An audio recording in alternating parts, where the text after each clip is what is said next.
transfer rumours just don't stop. Every day there's a new name. Apparently, Arsenal are in talks with Onana. Cesc Fabregas has dropped a hint on the former teammate in Fofana. Fabrizio Romano has provided his own little exclusive or update where Benjamin Sesko and actually Gyökeres are concerned. So let's jump straight into it. Don't forget to like, comment and subscribe. Give me a second to share my screen with you lot and we can jump straight in. Now, it should be there. Okay, I thought we'd have to start this again, but you know, big up StreamYard, we eventually got there. Fabrizio Romano has spoken about Onana, a man that we wanted at Lille, and since he's signed for Everton and done really well, rumours haven't gone away. Clearly, Arsenal need to sign a central midfielder. 1 minute it's Douglas Luiz, then Onana, then Guimaraes, then Zubimendi, and probably some Fofana, and probably some other names that I haven't mentioned. Many people are interested in this player and all the players I said. Putting bids down and beginning talks is another thing. Now, before I begin, where Onana's concerned, for me, it comes down to the price tag. Everton are treading quite closely to PSR rules. They have points deductions and things like that. Between Braithwaite, Pickford, and probably Onana, they have to sell one of the three, in which I believe they'll keep the homegrown players, probably move on from Onana. But what would be the price tag? 50 to 60 odd, I'm all ears. And to be honest, it's not my money. I don't care. I think he's a great player. But when you look in comparison to some of the other names that I've mentioned, whether they're attainable or not, it's a different debate. But what does Onana do better than them that justifies potentially overpaying for Onana? I'm not too sure. I think there is admiration and there's a lot of upside with him being 22. But nonetheless, let me know your thoughts. Romano has said on our interest in Onana, it's not something really concrete at this point. They've had some contact, yes, in terms of being informed on the player's situation, but it's not the proper negotiation to the club yet. So that means we've probably spoken to his agent or advisors, gauged his interest in joining Arsenal, indirectly trying to see what personal terms would look like. And then, you know, provided there's other steps to it, then bids and offers and talks with Everton begin to take place. I think Arsenal, has several names in that list for midfield. Onana is appreciated by many clubs in England, and he's also been linked with clubs abroad, rightly so. He's a good player, people. Moving away from that, Team News and Ticks, the ITK, has said on our interest, his agent, who is his sister, has been contacting clubs, Arsenal included, to try to engineer a move for him. We haven't contacted Everton as of yet. That's not to say we're not interested. We are interested. So again, that kind of correlates with what Romano has said. Naturally the agent or his sister she's doing her job, trying to either leverage interest in Onana and that sort of stuff to get a new contract out of Everton or to get him a new better situation, really. She's spoken in January. He has spoken on the eve of the Euros about using the Euros as a possible platform to audition for other clubs. So yeah, I think the ITK and obviously Romano are in indirect agreement that we haven't actually placed an offer yet, but there's been indirect contacts, and that's not exclusive. Arsenal probably had talks with a lot of their potential targets, people, indirectly with agents and advisors, and not just Arsenal Football Club, every football club for that matter.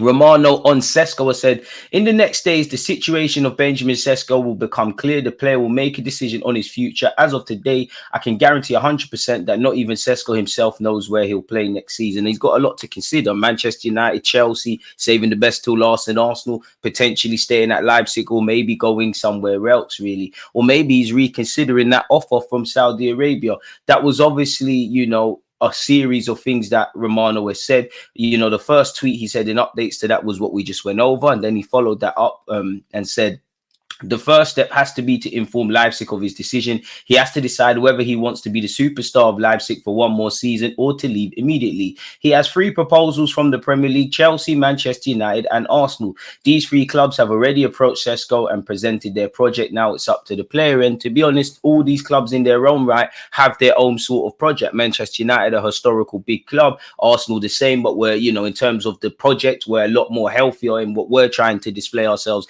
than what you see at the current state of Chelsea and Manchester United. United did try to buy Sesko last season, so he might say, what, they appreciate me. Obviously they've got Ramesh Højlund, who is of a similar kind of profile in terms of his age. He might reckon, what, I can take his spot or I'll get more game time, because if he signs for Arsenal, you're competing with the versatile Gabriel Jesus and on paper Kai Havertz. I guess I don't really believe it, but on paper Eddie Nketiah are up front. So I'm not too sure where he's looking at with that. Chelsea got a bunch of players, but they have a lot of young, impressionable young players, really and truly, and playing under a new manager that, you know, the Leicester lad, the Leicester gaffer, who, you know, is out of the school of the Pep Guardiola for. So he's got a lot to consider, people. So it's us clubs against each other. So we'll have to see. Some rumours have said that, you know, we believe we're at the forefront. Apparently, Victor Osimhen is still expected to leave Napoli this summer, but it won't be to join Chelsea, people. So draw of that what you will. You know, he's someone that's subject to speculation. Speaking of speculation, Zinchenko's been aggressively linked with Bayern Munich.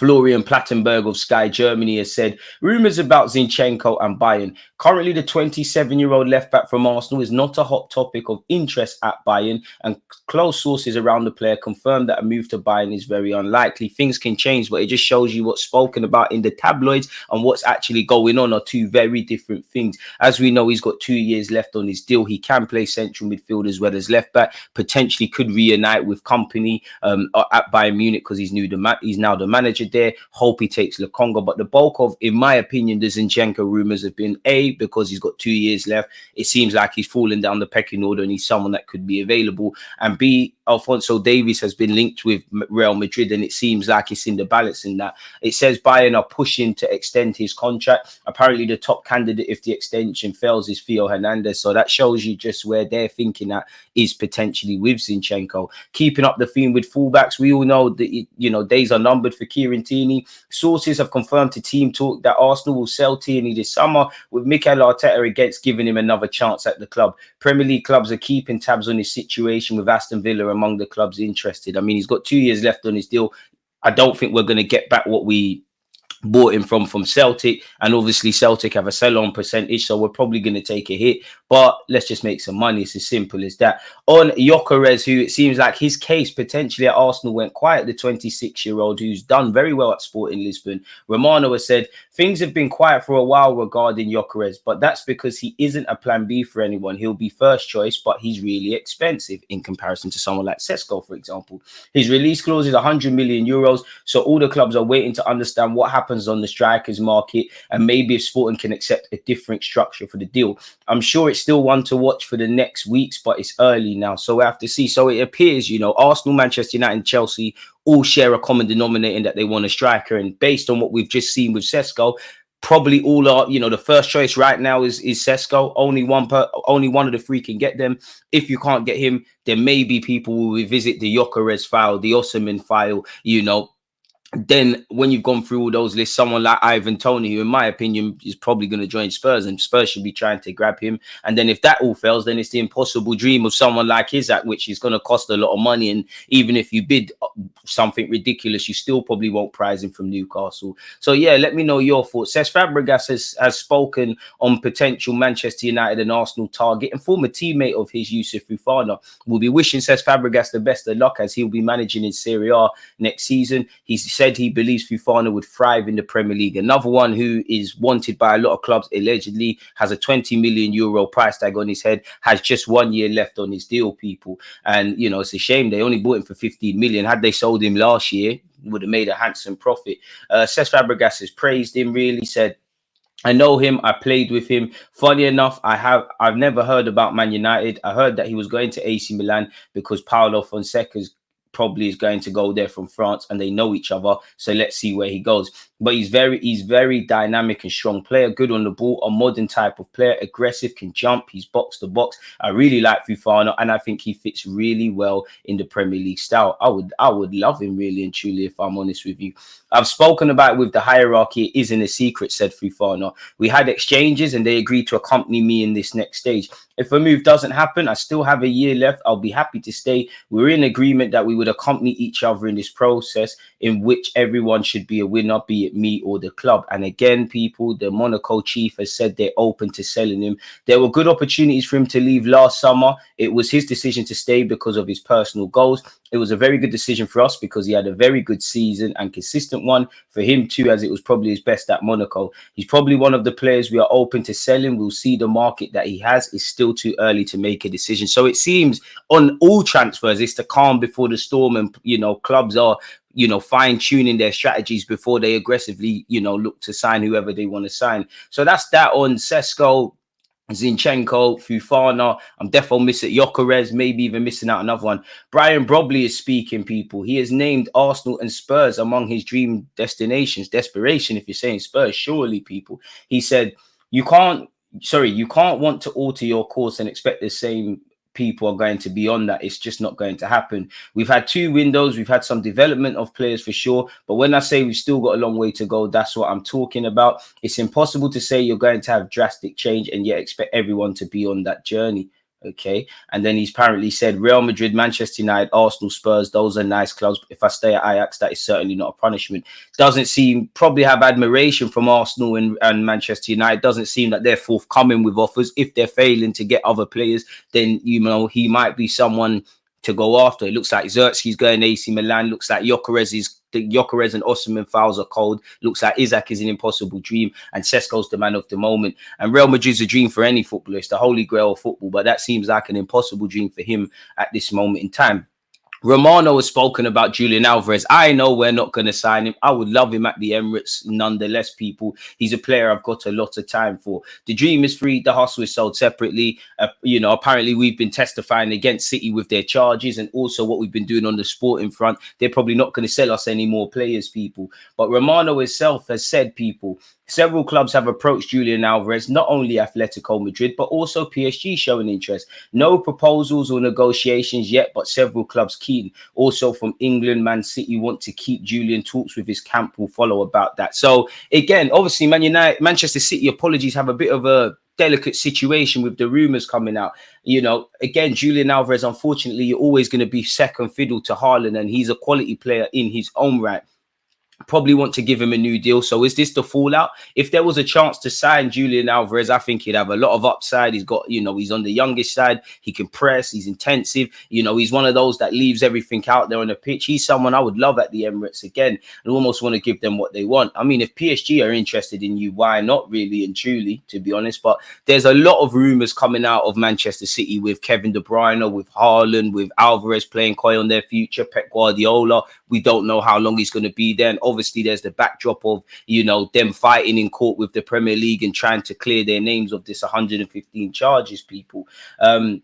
He then went on and said, in terms of interesting cases, keep a close eye also on the situation of Julian Alvarez. There were many rumors in recent days, especially about Atletico Madrid. Let me clarify one thing. The message I'm getting as of today, I can guarantee you will be the same for the entire transfer window. But as of today is that Manchester City are not considering any loan of Julian Alvarez. This is the point. So several clubs are asking for information about Alvarez. Why? Because they know from those close to the player that he wants to play more, which, he'd be a manager's dream. But unfortunately, with Manchester City, where you've got a great collective squad of attacking players, it's difficult, really. He could be one of the surprising names for the summer transfer window in case the player decides to ask for any new opportunity, but it really depends on Manchester City. I think he'd be great in Italy and also in Spain. He's really completed football. He's won the treble, so he's won everything more or less there is to offer at domestic level in England, and he's obviously won the Champions League and the World Cup. It's easy for some, and he's still at the right tender age of 24, so he's nowhere near where he should be. PSG have inquired about him, and to be honest, if you're City, you'd rather sell him abroad. He'd be great in Atletico Madrid style as well because of his tenacious approach. We were once linked with Archie Gray of Leeds, people. Apparently, their manager has admitted his future at Ellen Road isn't guaranteed. If there was some money for young Archie Gray, I'd give it to Leeds and say, hold him for a season or loan him to someone like Ipswich, who's just been promoted.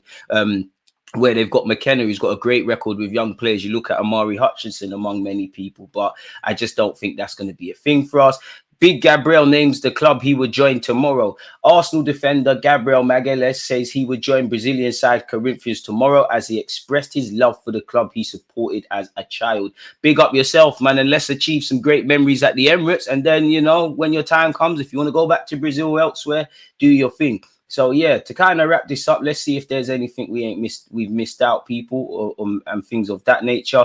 It's apparently still too early for Gyökeres. Monaco are braced to sell Fofana. We've gone over Zinchenko, Xavi Simons. It seems like Barcelona have taken a back seat in that pursuit, and it seems like Bayern Munich are in pole position. Could Arsenal, in theory, go back in for that? Would you want that to be the case? We've gone over Sesko before. We've gone over this lad before. We once were linked with Juventus' Szczesny and making a return to the Emirates. That seems to have gone cold. 1 minute, Zubamendi's on joining us, then he's not. Now, apparently, there's been another U-turn, and rumors of him not being interested in joining Arsenal allegedly are wide of the mark. Fulham's Rodrigo Munoz is drawing interest from both Arsenal and Chelsea. Again, we've got to remember this is just tabloid talk. João Neves and Zubamendi once again have been frequently linked with us. I don't imagine any Arsenal or Chelsea fans expect to sign João Cancelo, but nonetheless, he'll choose staying at Barcelona, it says here, over those clubs. Isaac has distanced himself from leaving. We all know Kyrill's been linked with AC Milan and probably will only leave Arsenal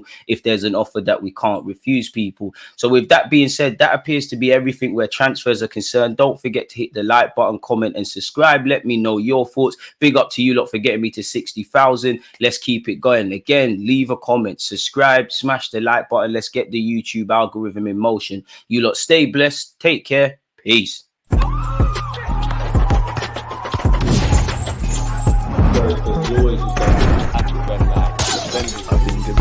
Like